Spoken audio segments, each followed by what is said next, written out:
आज हम लोग बायोलॉजी में इसके पिछले क्लास में हम लोग पढ़े थे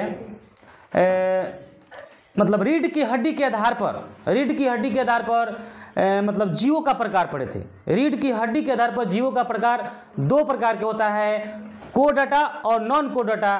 कोडाटा में हम लोग पढ़े थे मतलब Monera, Protista, Fungi, Plantae, Animalia. और नॉन कोडाटा में 10 पढ़े थे, जिसमें Protozoa, Porifera, Coelenterata, Platyhelminthes, Aschelminthes, Annelida, Arthropoda, Mollusca, Echinodermata और पोरकोडाटा, जिसमें हम लोग प्रोटोजोआ के बारे में पढ़ चुके थे।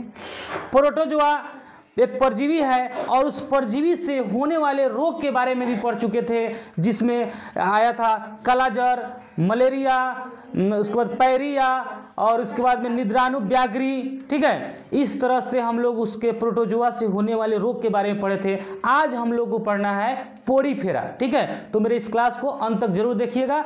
चलिए यहाँ पे पोडीफेरा देखिए। पोडीफेरा जो है वह बहुकोशिकीय जीवों का समूह होता है। जैसे एक कोशिकीय होता है प्रोटोजोआ, कौन एक कोशिकीय। एक कोशिका मतलब क्या होता है, जैसे हम लोग का शरीर जो है पूरा शरीर कोशिका से मिलकर बना है।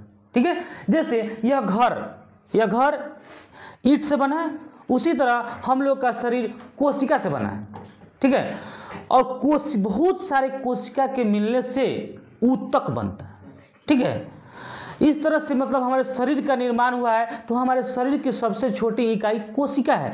तो उसी तरह से यह जो जीव है, इसके पिछले क्लास में हम लोग पढ़े थे प्रोटोजोआ के बारे में, उसमें एक कोशिकीय जीव के बारे में पढ़े थे नहीं, लेकिन यह कह रहा है बहुकोशिकीय जीवों का समूह है। इसमें बहुत सारे कोशिका रहता है, एक कोशिका नहीं, बहुकोशिकीय जीव का समूह है।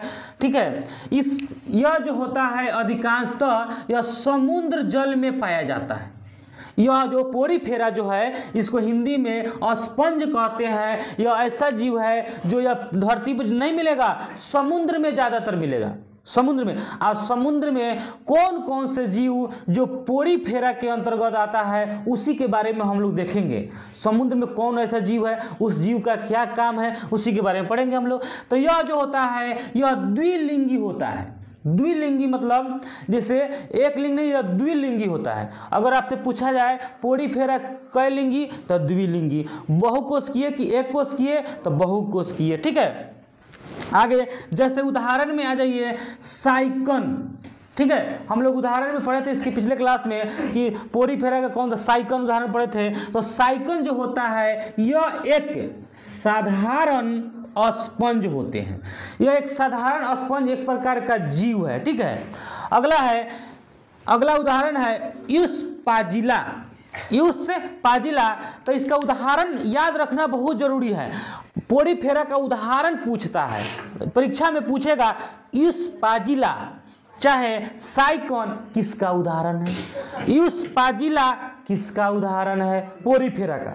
सब किसका है, पोडीफेरा का।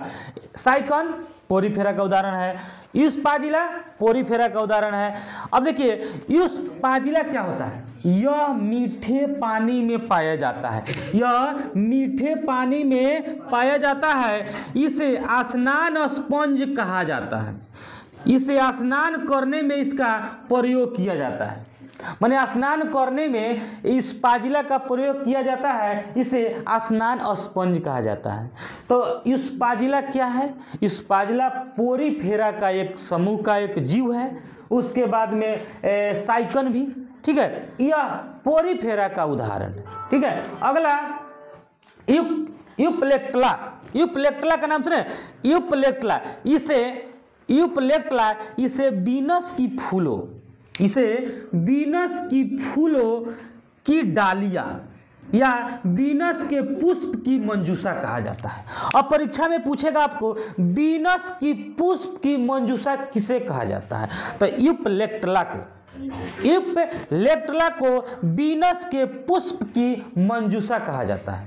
वीनस की पुष्प की मंजूषा या वीनस की फूलों की डालियाँ किसको कहा जाता है, तो यूप्लेक्टला को वीनस की फूलों की डालियाँ या वीनस के पुष्प की मंजूषा कहा जाता है यूप्लेक्टला। यूप्लेक्टला क्या है? पोरीफेरा का एक उदाहरण है।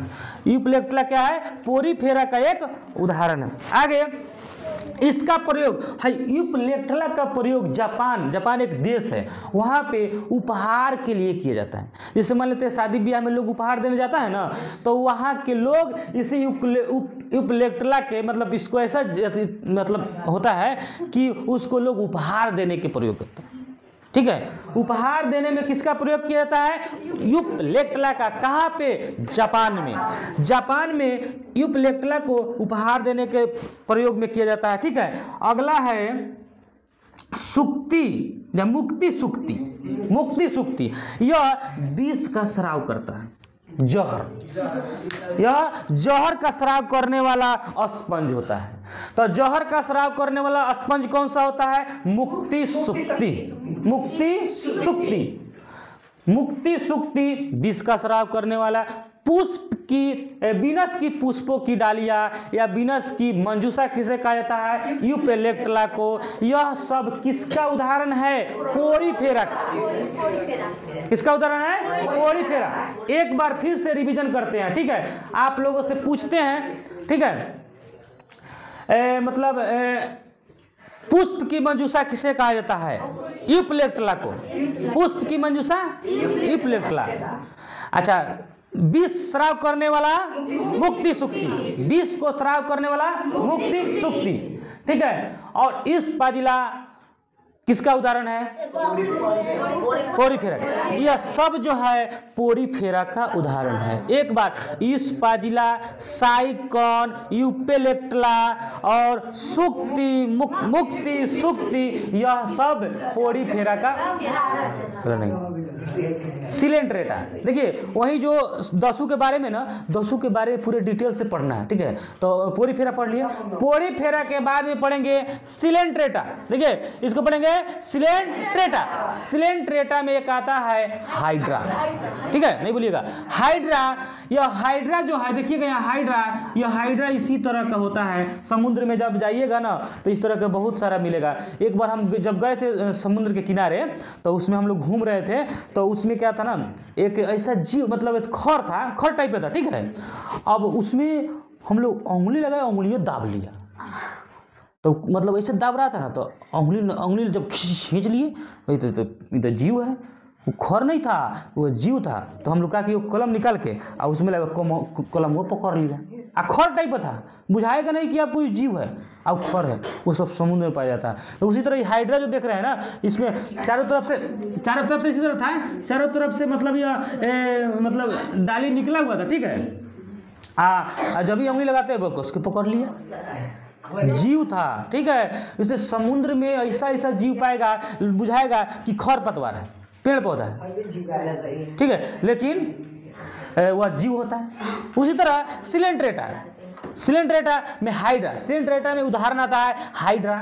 उसके बाद में आता है प्रवाल, ओरिलिया, जेलीफिश, समुद्री पंखा और समुद्री कलम, समुद्री घोड़ा वोड़ा सब पढ़ेंगे। ठीक है, अभी जेलीफिश, समुद्री पंखा और समुद्री कलम, यह सब सिलेंट्रेटा का उदाहरण है। अब सिलेंट्रेटा में हाइड्रा क्या है समझिएगा। हाइड्रा, सिलेंट्रेटा में हाइड्रा को समझते हैं, वह वैसे जीवों का समूह, नहीं बोलिए, वैसे जीवों का समूह जिसके मुख के चारों तरफ संस्पर्शक पाया जाता है। देखिए, यह मुख है, इसके मुख के चारों तरफ देखिए संस्पर्शक है, इसको संस्पर्शक बोलेंगे। संस्पर्शक पाया जाता है, जैसे हम आप बताए ना जीव, उसी तरह से उसके मुख के चारों तरफ ऐसा ही था। ठीक है, और जब ही हम लोग हाथ लगाए वो पकड़ लिया था।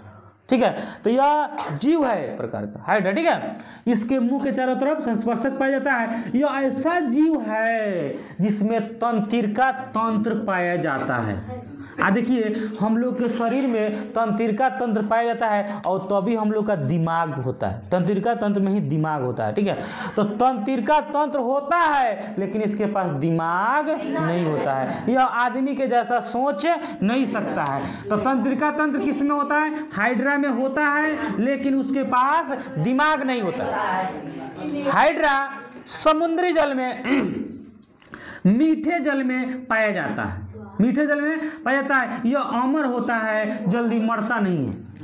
हाइड्रा अमर होता है, जल्दी मरता नहीं है। इसलिए इसमें अब देखिए हाइड्रा के बारे में, इसमें तंत्रिका तंत्र पूछेंगे, कौन ऐसा जीव है जिसमें तंत्रिका तंत्र होता है लेकिन दिमाग नहीं? हाइड्रा। इसलिए तो यह हाइड्रा जो है तंत्रिका तंत्र होता है लेकिन दिमाग नहीं होता है। परवाल, यह समुद्र में पाए जाने वाले, समुद्र में पाए जाते हैं जिसे मूंगा की प्राप्ति होती है। ठीक है, तो सिलेंट्रेटा का उदाहरण है आपका हाइड्रा, जेलीफिश, समुद्री पंखा, समुद्री कलम, यह सब सिलेंट्रेटा का उदाहरण है। अगर यह वीडियो आपको अच्छा लगा है तो इसे लाइक करिएगा, सब्सक्राइब करिएगा तथा अपने अपने दोस्तों के साथ शेयर करिएगा। जय हिंद, जय भारत।